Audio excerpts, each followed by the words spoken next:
Dr. Silvia here with us, and I'll let Dr. Silvia, introduce a little bit and tell us a little bit about herself.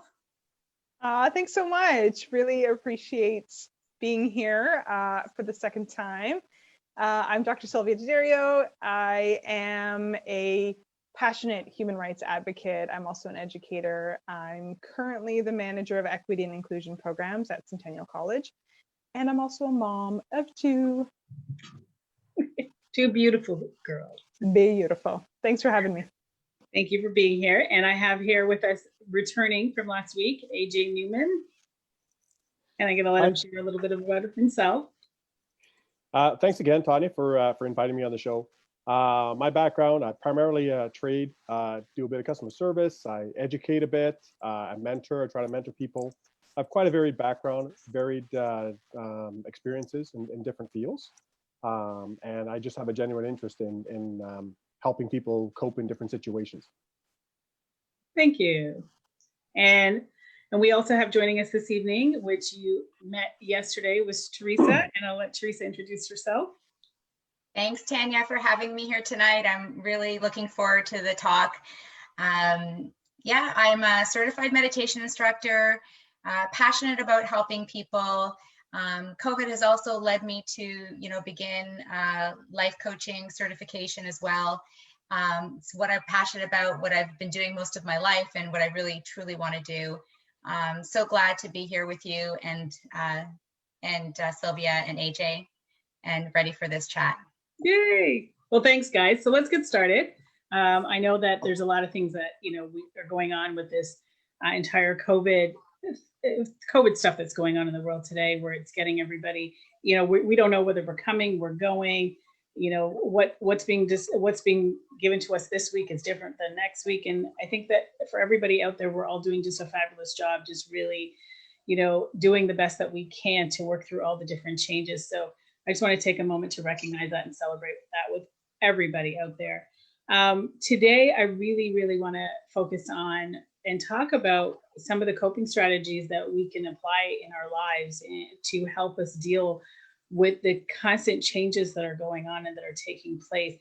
Because I know I've had to draw up on a lot of coping mechanisms in order to get through mentally, emotionally, spiritually, everything, physically, just learning how to navigate through going simply to the grocery store or receiving news. And it's been quite interesting to see moments where I'm triggered and moments where I'm not coping and moments where I am coping, all those things. So, I'm going to let my guests, have an opportunity to share some of their coping mechanisms with all of you tonight, that maybe you will be able to use in your own life. So let any one of you open up on the panel here, Silvia, AJ, and Theresa, what that looks like.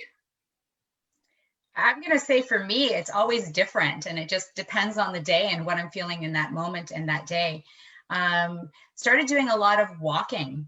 I think that was very typical for a lot of people, but there's moments where I just need to get out of the house, because even at times where we were a little more lenient in what we were doing, we weren't doing very much. And so that's one of the things that was really important for me, is just to get out, get some air, be in nature, and try to, relieve some of the stresses of being isolated. So that for me was really one of my biggest coping skills, is taking a walk. Being in nature. Yeah, and being in nature. Realigning yourself and being out in nature and breathing that fresh air and reattuning. Yeah, and that was one of the things that I've done. I mean, like I said, it just depends on, for me, it depends on the day and what I'm going through. And some days I'm just so busy that that's how I cope, is just the busyness of the day, right? Because it goes by so fast. Right. So for me, I'm still fortunate to be very busy in a lot of different aspects with work and with children and just with life in general. Right. I'll say for me, it's kind of twofold. There's sort of the psycho-spiritual side and then the physical side.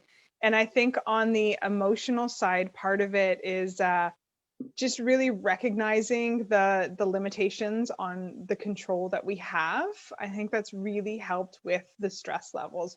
that, I mean, we're in a global pandemic. We've never, ever been in this place, in this time Isn't that before. crazy to think about that in your lifetime? Exactly. That you are part of. Well, and I think theoretically, we all have parents and grandparents who talked about the war, who talked about the depression, who talked about all of these things that we never really understood what that level of scarcity, what that level of disconnection looked like until now. And now we're living in it. And it's just, I think we're all scrambling for these like scraps of control in various different places. Right.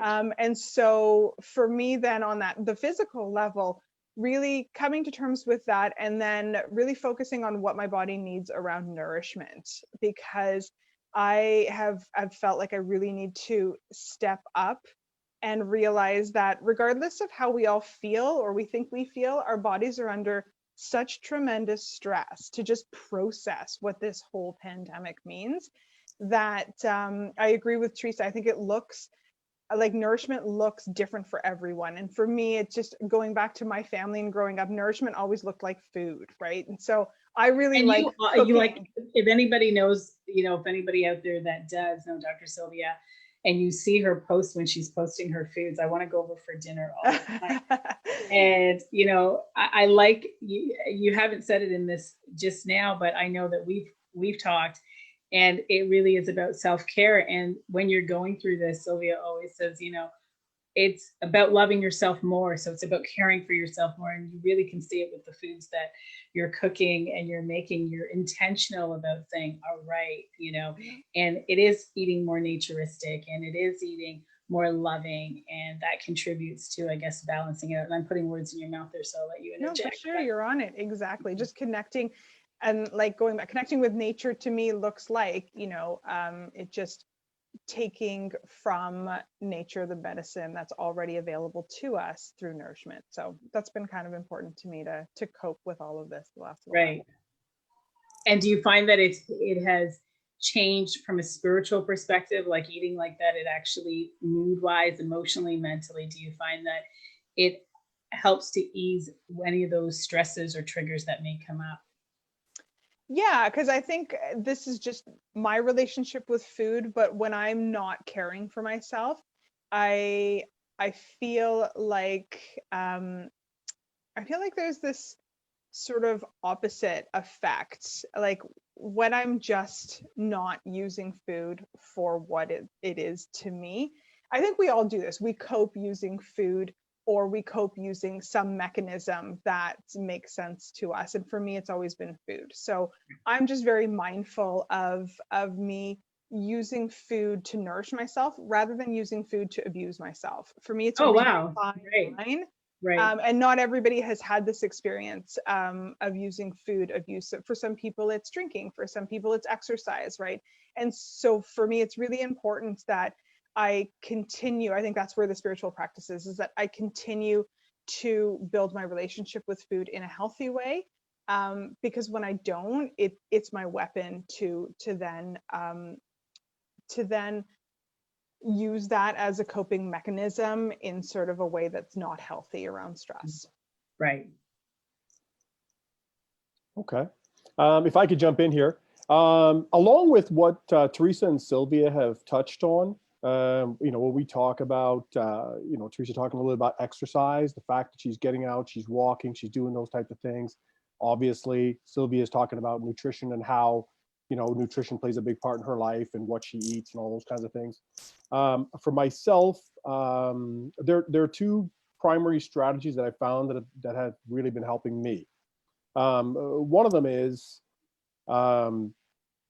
limiting the amount of information that I take in with respect to the COVID situation. When I say that, what I mean is, we're getting inundated with a lot of information. The news, for instance, is covering this quite extensively.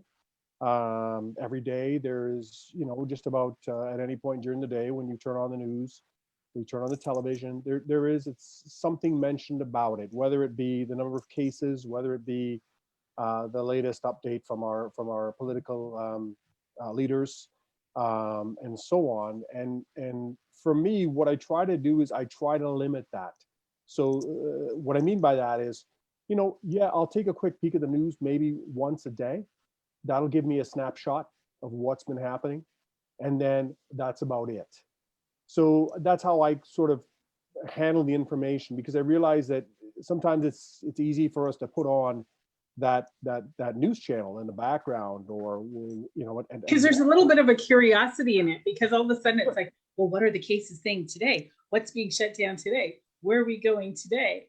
And it's that, all of a sudden then you see the number of cases, and I don't know about anybody else, I'm only going to speak on behalf of myself, but all of a sudden you see the numbers are here versus over here. And all of a sudden I'm like, well, I can't go anywhere. I can't touch anything. I better have gloves on. Where's my sanitizer? Where's this? And you go into you can send yourself down this whole paranoia.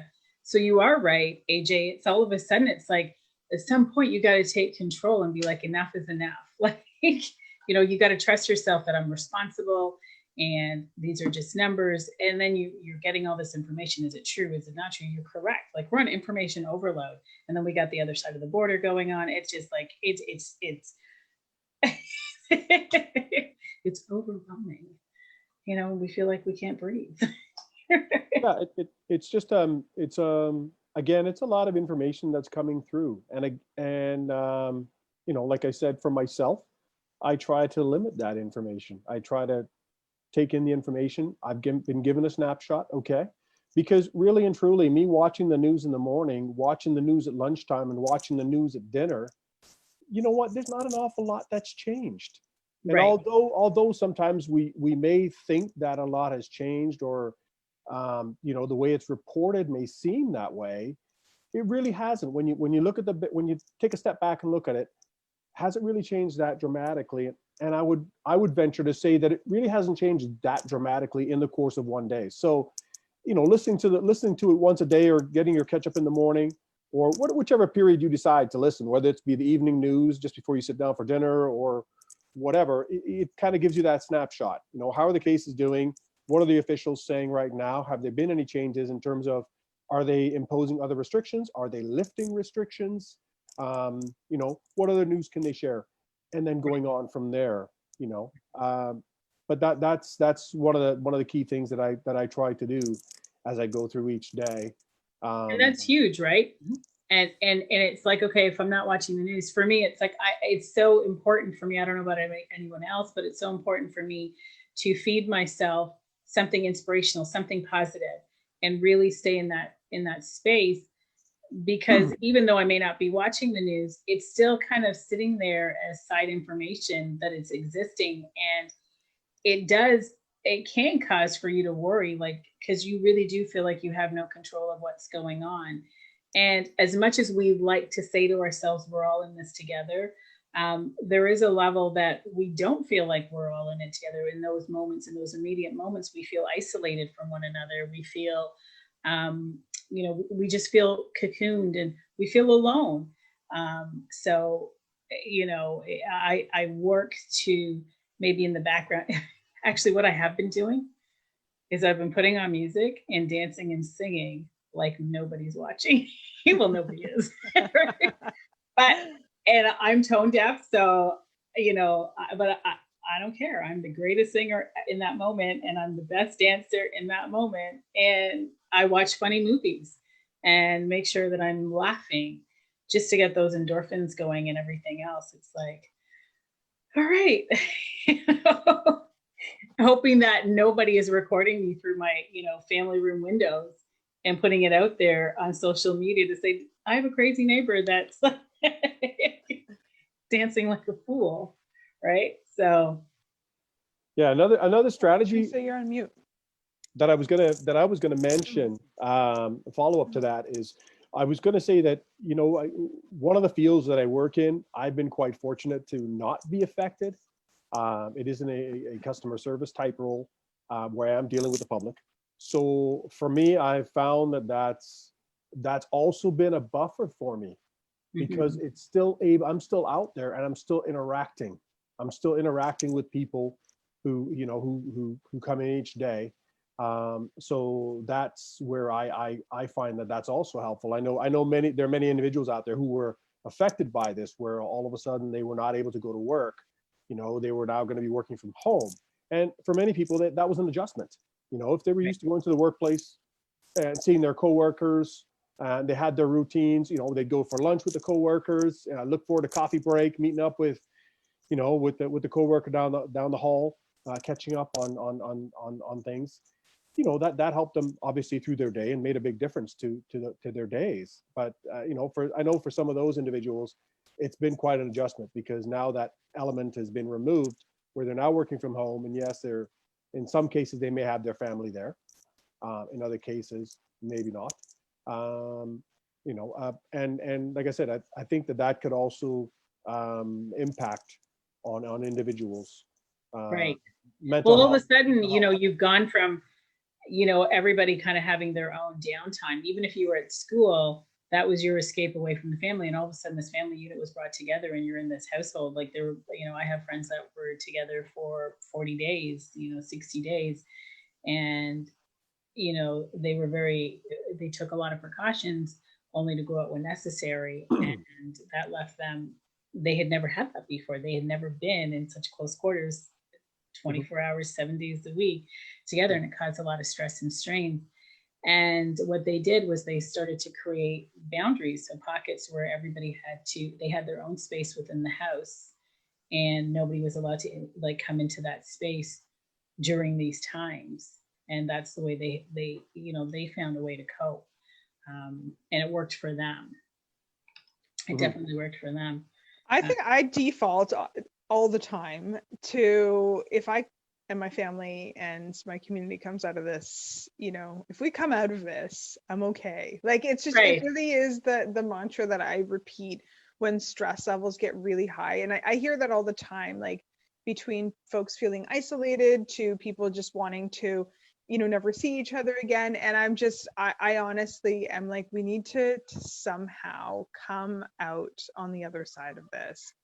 And Right. if we can, I'm so super thankful that I don't know that the stress can get ahead of me, because I mean, we had a family member pass away from COVID. Like it's real. It is real. Mm-hmm. And so when I look at the worst case scenario that all of us are vulnerable to, I'm like, I don't care. I don't care if I am with my kids 24 hours a day with mommy, mommy, mommy, and you know, my husband is in my face all the time. I'm like, I need us to survive this. Right. And so for me, it's just that constant reminder. I'm like, we will get through this on the other side. So it's that gratitude aspect of it too, is what I'm hearing. It's like that gratitude that, yeah, like, you know what, let me be grateful that I have kids that are mommy, mommy, mommy, mommy, and a husband in my face. Okay, what are we doing for dinner tonight, dear? I think there's something wrong with Theresa's audio. I just want to take a moment just to maybe troubleshoot. We can't hear you. Do you have earbuds? Do you want to try plugging in case? No. Try your volume on it. No, because it was working before. Right. I know, sometimes it is the volume. Because it was the volume. No, sorry. That's the only reason why. We have part of the technical issue, just so that you guys know. Can you hear me? Yay, we got you back. Was it the volume? No, it wasn't. It was something in the settings, which is really, because I haven't touched anything. So it was very bizarre, because I was trying to speak and like, do they not hear me? Okay, thank you for noticing that. I just wanted to, because at one point I wanted to speak to what AJ was saying about, you know, the media. I remember the first couple of weeks I was there bug-eyed watching, because I was just petrified. And I was like sitting there, and my partner actually said to me, he's like, I think you need to just turn it off. And I was like, yeah, you know what? You're absolutely right. This is, it really drew me in, and to a point where I've never been drawn in by something so much. And I guess it was the paranoia and the fear and what's going to happen to us. And I did, like, as soon as that was done, I didn't watch news for months. And all I would watch is programs on Netflix, you know, and that, like you were saying, Tanya, as well, like comedies and things that I'd never watched, or things I was looking forward to watching but never had a chance, and really stayed away from that. And that was really helpful. So that was a really, really great pointer, because that was really important in the whole process for me so far. Right. And I think for me, it's two parts. Is I'm constantly looking at moving to a place that's a lot more loving towards me, because I always think about my body and how my cells are responding to the stresses of my life and what I'm thinking, etc. So all of a sudden, when you're right, we're being drawn into this world of doom and gloom, and we're all going to die. Like, that's what it felt like. It was like, okay, we're all going to die and we have no control over it, and we can't push the brakes on this. And I thought about what it was doing to my body, and it was like, okay, you know what? And that's where I come up to, we can't control what's going on in the world, but we certainly can control how we're going to respond.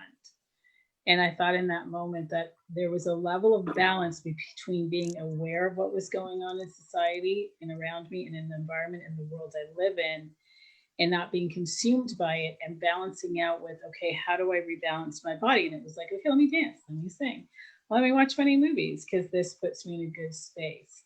And then maintaining that spiritual aspect of it, and yes, the food aspect of it. And all of a sudden I was drinking more water that, you know, I was like, oh, my kidneys were super happy being regulated so well. So it was balancing that out. So it was like taking a piece of everything that you guys just said and rolling it all into one and managing that. And I think there's a layer, I think there's a layer of like self-preservation, right? It's like, we could talk about self-care, but it's really about what do you need to get through this, right? And it requires care. It requires, you know, us to like look at, you know, what's in our best interest from a stress point of view. But without taking those steps, I think, I mean, yeah, I don't really know how else to say it. I think that's one of the biggest pieces right now that we do have control over, is just that preservation piece. Right. And it's I took a nap. I'm going to tell everybody. I took a nap. I was like, all right, if the world shut down, I might as well catch up on all the sleep. So. Totally. Well, but I think I told you this. I follow the nap ministry, and she's a woman who always talks about that. If you're going to preserve yourself and care for yourself, you need to nap. I mean, there's been messaging for like hundreds of years that napping is not okay. It's not efficient. It's not productive. And during this time when we're questioning like what productivity really means, what the world really needs to look like, it's like, you know what we need? We need happy citizens. We need happy people. We need rested people. There's like enough of that, like running our styles like completely ragged. And it's just rest, take care of ourselves. And I don't know that many of us really know how to do that.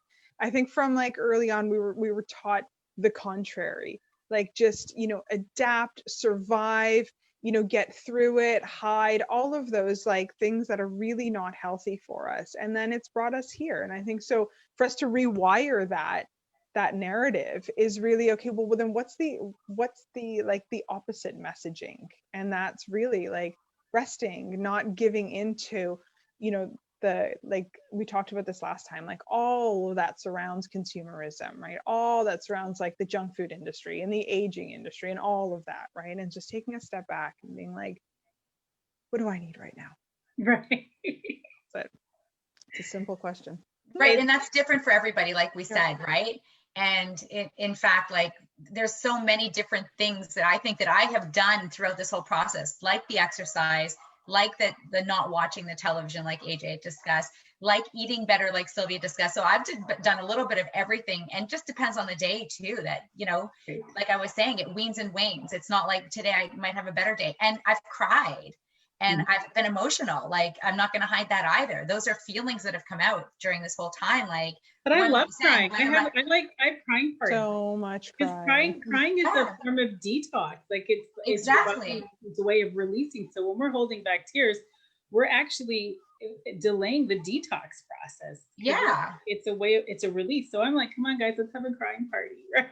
But again, part of that messaging that's like, no, get over it. You know, you got to buck up and like carry on. And it's like, no, part of like the process of, you know, really processing those emotions is being with those emotions and that was important for me. And I've done a lot of that. And that's something that I think is really important for people to understand, that, yeah, I've done the walking and I feel really great. And, I'm really happy right now and today in this moment, but I have shed a lot of tears. I've had a lot of frustrations. I've had a whole bunch of varying emotions that have gone, obviously it hasn't been perfect. And there are times where, I've been really happy, like I am these days, better than I was months ago.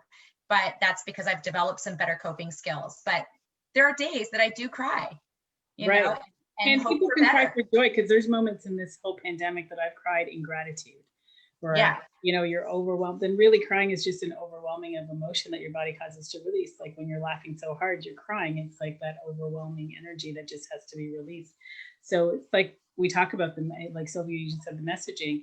It's understanding, I think, more of what your body is doing in that moment and letting it flow. And guys, Mr. Newman, I would love to get to a place where we can get men to open up. And sorry for all you men out there that, didn't like that direction that I just took there. But I would love, because then you guys contribute to the balance of it, right?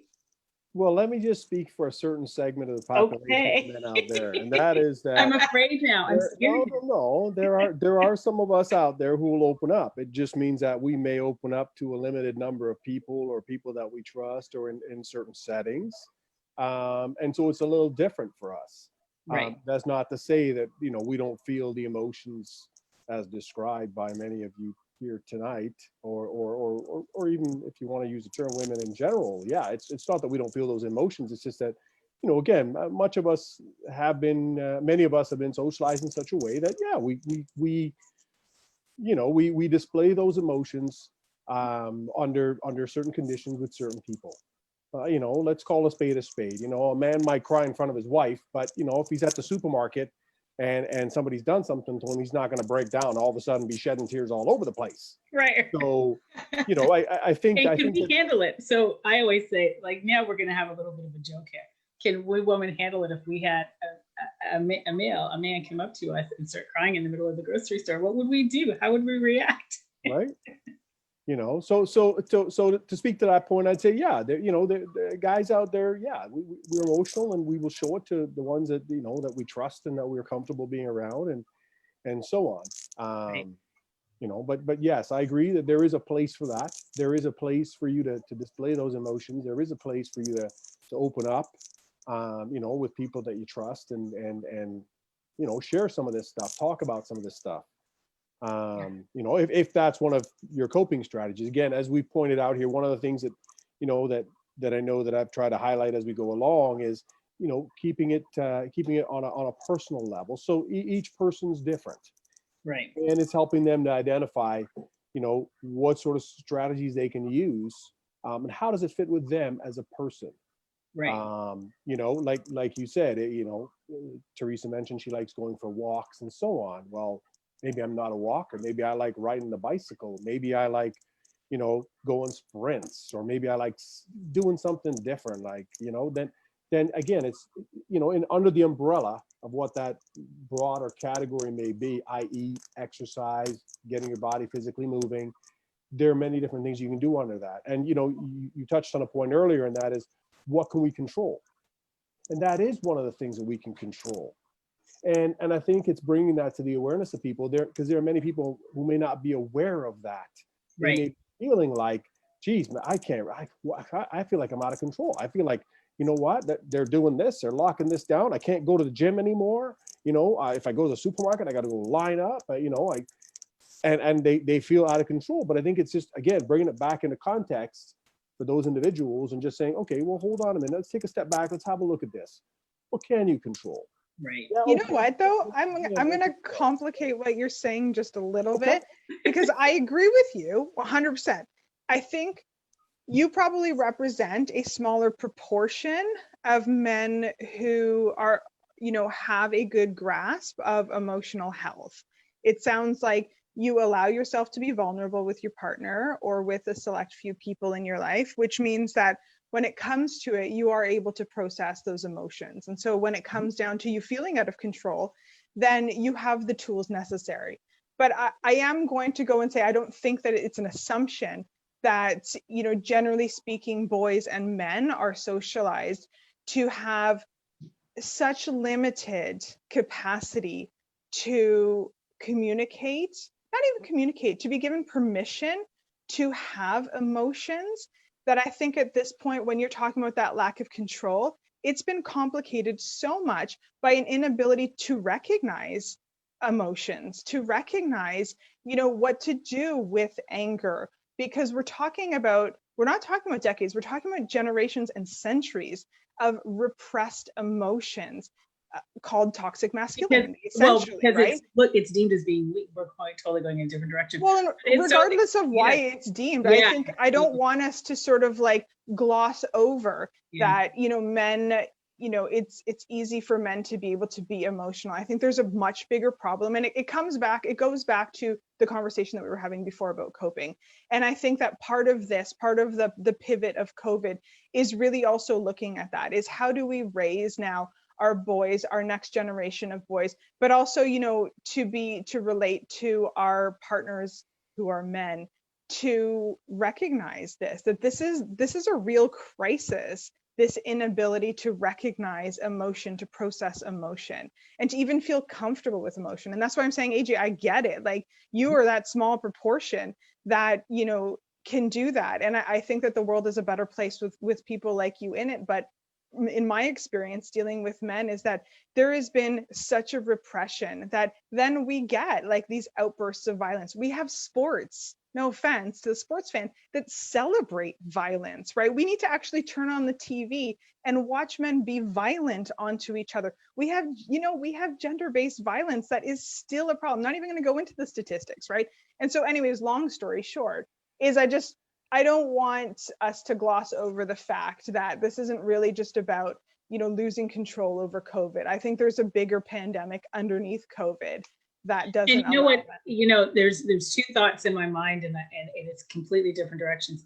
And it is, what COVID has done is created the opportunity for us to reset things and ask ourselves, to slow down and ask ourselves, how can we introduce things that we may not have been able to do before. And I'm just gonna bring it back to a coping from a different lens, you know, because I do know people that are going through this entire pandemic right now. And I'm gonna back up here. I'm just gonna acknowledge and to say thank you, AJ, for contributing, you know, to being able to say that, you know what, wait a second, I do cry. I just do it with where I feel comfortable. So thank you for contributing to that and setting the example and the tone that it is possible. This is what it looks like, and it's wonderful and it's great. So thank you. There are an entire set of people right now in this pandemic that are actually doing very well. And they don't know how to cope with, they don't want to talk about it because they're so afraid to talk about that they're doing well. So they feel alone and they feel isolated and they feel like they can't talk to anybody, because when they see, you know, their friends around them, they're not working, et cetera, and they're looking at it like, you know, well, we're not really affected, and they're having a hard time coping. And what are some suggestions that maybe any of you have to offer that they can lessen that, you know, what can they do to cope and deal with their situation that's just very real? It's not their fault that they're doing well during the pandemic, but there is a entire community out there that, who are these people? I don't know. Who are these people that are doing well? There's zero people who are doing well. I have spoken to many people, and, you know, I know a lot of people, and I've spoken to many people that are like, you know what, I have nothing to say, like, besides going in a grocery store lineup, you know, my business is doing well, or, you know, my job, I'm doing well in my job. And, you know, can I just speak to that? Yeah. Because, you know, and we've had conversations and we're doing extremely well. As a matter of fact, business is booming. I mean, and we feel very grateful and fortunate. Mila is still doing gymnastics 20 hours a week. Our kids are in school. I feel like there's a lot of normalcy for me, and I feel like things are fantastic. However, on the flip side of that, I feel very isolated because for me, and Silvia knows this about me, and so do you, Tanya, but personal connection is really important to me. And that's the biggest thing that I'm missing in all of this. You know, you said hugging, but it goes beyond that for me. For me, just the personality that I am, I like to talk to people. I like to explore people. And I mean, talking to people in the line at the grocery store where I'm not standing 6 feet apart from people. With your mask that nobody can hear you because we and exactly, or they can't read my lips or whatever it is. But I'm just saying, like, there's just something really missing for me. Even though we're doing extremely well, I still feel in the pit of me that there's something missing, and that's what I've had to cope with. It we're doing so. From what you're saying is, for me, we're doing extremely well from the outside, but internally there's something completely a different dynamic going on. So yeah. I'm not sure, like Silvia, I want to say, who are the people who are doing really well and there's no other dynamics, nothing else happening internally with them? Well, that's what I was going to say. Same thing. Of course, we're doing well too. I mean, I'm so thankful. I still have my job.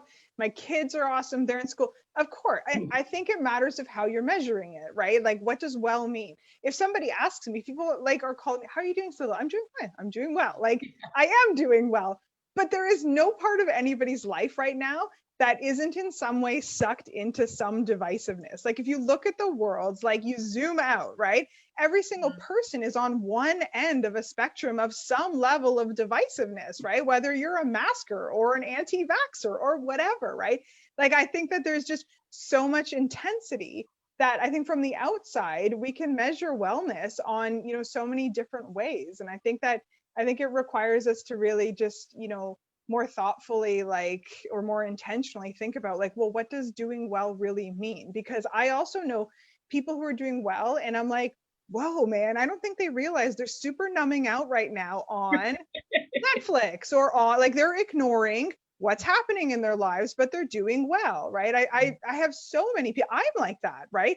I can't reach out to people right now because I am focused on doing well in the parameters with which I can do well in, with which I can control, right? Nice. Outside of that, I can imagine how many people in my life are just like my sister, you know, after a couple of months of COVID, I don't even think it was a couple of months, a couple of weeks, she's just like, dude, you need to call me.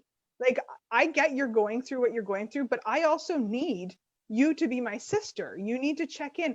And I'm like, I can't, like, I have nothing left to give. And this was, you know, a while back, but there was a moment, and I wonder how many people are doing that, right? So that's why I'm saying, like, who are these people? Like, we all think we're doing well, and I'm only speaking on the conversations I have with people. Yeah, exactly.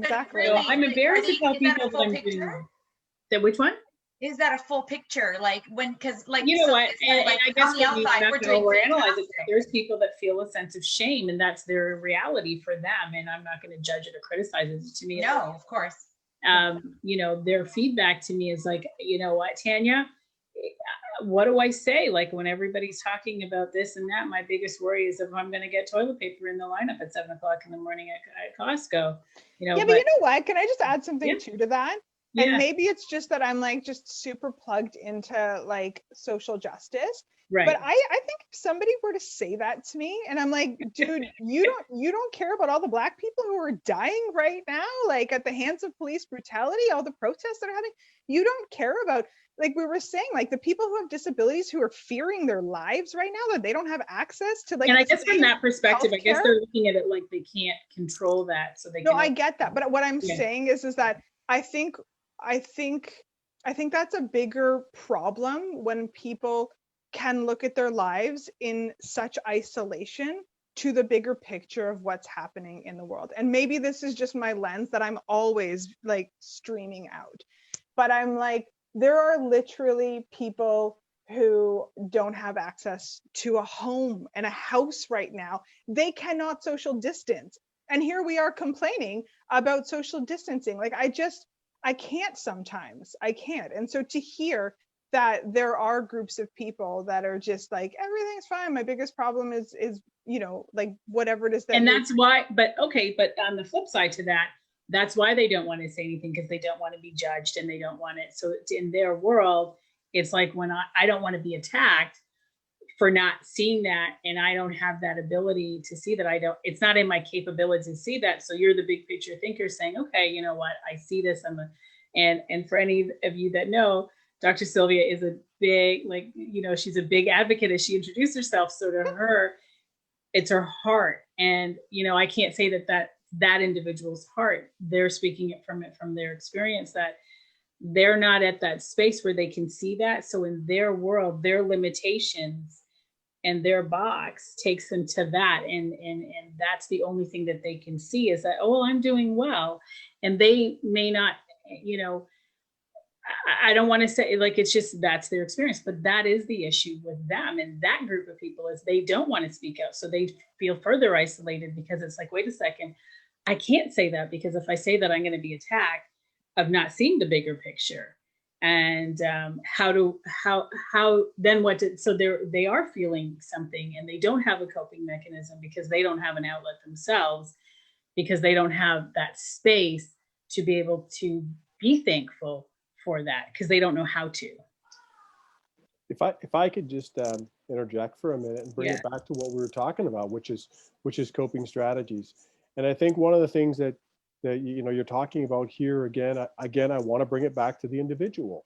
If an individual who, things are going well for them, but they feel like, well, I can't share the things are going well for me. Hey, I'm not going to tell them, are things going great? No, things are going so.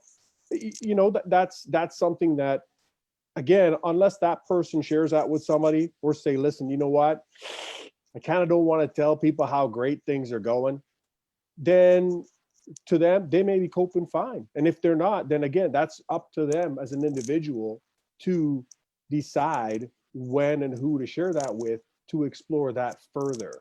Right. That's something for that individual to explore. If, that's like saying, yeah, I've got some good news, but I'm not going to tell anybody my good news because I'm afraid of X, Y, Z, or whatever it may be, whatever their motives are for not wanting to share that. But that's something that they have to explore. And that's something that they have to, one, they have to become aware of it. And two, then they have to then decide whether they wish to share that with somebody, and what that might prompt further down the road, i.e., do I explore this further as to why I may not want to do this or say that, and so on. But again, it's, everybody is different. And that's, I guess, what I want to stress is just, again, let's talk about individuals here, and each individual is different. How they perceive the information, how they react to the information, what it means to them. Yeah, we would all like to come from a place of shared meaning, and we do our best to try at times to get that common ground. And oftentimes when we do that, yeah, many of us can join in that discussion because we're starting from a common starting point. But I'm going to say that there are many times that people don't have that. They're not coming from that place because everybody's individual experience is different. Right. And that's kind of how I look at it. I've got customers, people I deal with on a daily basis, and when they ask me how I'm doing, I share with them how I'm doing. If they say, oh, you're good, if they have questions, then they will feed that back. If they say, hey, how come you're smiling? How come things are still going? I say, hey, listen, on the grander scheme of things, A, B, C, D, X, Y, Z. And I'll share with them, like, this is my perception. Here's what I see. Here's what's happening in my world. Right. And then, I go from there. And that's, if somebody's interested to know, great. Other people, some people may ask the question. Others might say, hey, listen, it's great. It sounds great.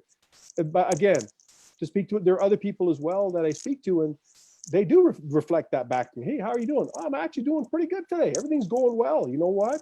Kids are off doing this. My wife's off doing some shopping. I'm here picking up a few items, and I'm on my way home. We're planning a barbecue tonight. Everything's going great. Oh, that sounds fantastic. Right. So you know what I mean? I see both ends of the spectrum. Yeah, I see. Absolutely. And I'm going to let the audience know that on November 9th, Silvia and I will be having a very good conversation about this. So tune in, because it has a place, right? And it's going to be a very beautiful conversation. AJ, if I can just add, I totally agree with you. Like, I feel like yesterday we had a conversation, Tanya, about losing the shame, right? Because we are brought, like, I know that, I've lost my voice for so many, or I had lost my voice for so many years, and I felt ashamed of many things. things that had happened to me, things that I was living. And you're right, if these people shouldn't have to feel shamed because they are having a great day, right? Because there's got to be some positivity in all of it. And I think everybody, like you said, is different, right? And we're all going through different things at different times. So how do we balance out then? And Very this, individualized. well, balancing all of it, and this is why I want you guys to tune in November 9th, is because how do you now balance it out? Because both worlds are very valid. You know, there is a big social issue going on in the world today, and but we can only help that social issue when we're helping ourselves. So how do we balance out being able to take care of ourselves and addressing that at the same time? You know, yeah, well, and I just want to highlight too that this isn't about shame, right? This isn't about like shaming people. Again, like I feel like we're talking overly theoretical about this group of people who none of us belong to. But regardless, we're not shaming anybody. However, we do have to keep in mind when we talk, like AJ, I appreciate the emphasis on like the individual agency of, you know, of all of this, that we ought to have the ability to respect that everybody's coming from a different, you know, starting point. But, you know, we have to also recognize that nobody is on an even playing field, right? And so we can talk about everybody should respect everybody's opinions, but that's actually not how the world works. Like, for example, if you're a white man, you will be heard louder and more often than if you are, you know, a woman of color, or, you know, a woman of color who's queer or who has a disability, right? And so I'm not insinuating that this is what you're saying. I'm just also trying to, like, you know, parse us back away from, you know, this freedom of being able to just want to just expect that everybody respects everybody's starting point. Does that make sense?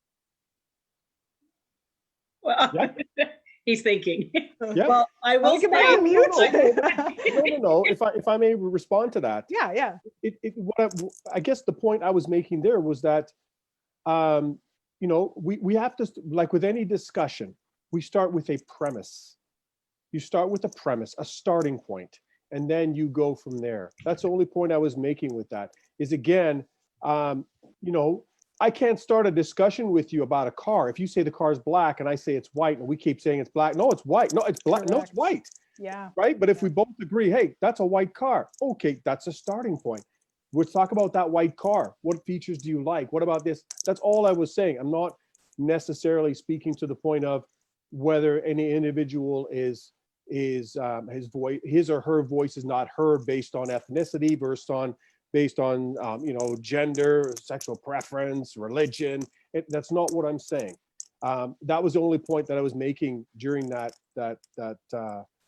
conversation earlier, was just that, like, we have to come from somewhere common. So, you know, when we talk about our experience right now with respect to, for instance, COVID, we say, okay, well, what is COVID? Well, we all pretty much agree, okay, here's what COVID is. It's a virus like that's, you know, virus that's going around right now in a population. It's affecting people this way, people blah, blah, blah.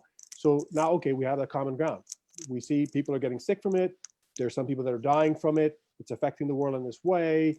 So that creates sort of the, okay, we're starting from a common place. Okay, now, where do we proceed with the conversation from there? You know, and that's really all I was speaking to when I was talking earlier about that, is just, again, coming from that common ground. I'm going to bring it right back. I'm going to bring it right back down to the very beginning of it all, where, Theresa, I'm going to agree with you from the perspective of, you know, when I said that there's a whole sector of people. So I guess in essence, we can identify that there is an issue there, because there is, like, it created such a healthy conversation. Very thought-provoking, right? And so I thank you guys, you know, for bringing that to light. And for all you guys listening out there, what I like about this is we all see things and experience things differently, and what you take out of this, that's where the work happens, is what we take out of it and how we're going to use it to move forward, where it is bringing different perspectives. And what we did here in this moment is we brought different perspectives to this conversation, that is part of coping, is identifying and understanding, and have a different level of understanding. And the only way we're going to get levels of understanding is by hearing different perspectives and then taking those, walking away with those perspectives and kind of pondering on them and seeing where you fit and how, what position you're going to take within those perspectives for your own life that's personal to you. So thank you guys very much for that, that energy. It's the best way I can articulate it. So I guess, you know, we're almost at the end of the show now. And again, you know, Silvia will be joining us on Monday. So tune into that. And we will have, you know, we will get more into the social aspect of it. And it'll be a very good conversation for us to have. So I guess that really sums it up with, you know, the coping mechanisms. Thank you guys for all sharing what you do in your personal lives in terms of coping, and for all you guys out there, you know, walking away and knowing that we are all going through it together. And I hope you can see yourself through all of us here, because we are all going through it together and what we're doing to cope. And just, again, as I say in every single show that I have, let's have fun doing this, because we're all in it together. And this is what it's about. And love to each and every one of you out there. Thank you, Dr. Silvia, AJ, and Theresa for being with us today on the panel of Tanya Talks. And I'd love to see you guys back again, right? Having more discussions. And so remember to subscribe to Tanya Talks 4 on Instagram, and remember to follow the Tanya Talks page on Facebook, and visit the website at tanyatalks.ca, and on YouTube, Tanya Ricketts. I know it's a little different, Tanya Ricketts on YouTube. So, and join us again for Friday. On Friday, we will be having Abdul Al-Janabi joining us on the decision, are you in or are you out? And that will be another interesting conversation as well. All right, good night to you all. Thank you again for joining us. Good night, everybody. Thank you again.